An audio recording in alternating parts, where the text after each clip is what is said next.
àmbit ens apropem a la il·lustració en un format més petit però també molt quotidià per nosaltres, que és la literatura infantil.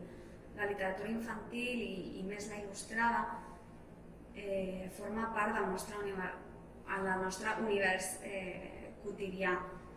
En els contes, que formen una part molt important del nostre procés de culturalització dintre de qualsevol societat, la imatge juga un paper molt fonamental, que és sedimentar d'alguna forma tot aquell aprenentatge que pàgina rere pàgina els autors intenten plasmar en els seus llibres. La imatge així adquireix un component lúdic, però també un valor polisèmic i de vàlua dintre del propi llibre.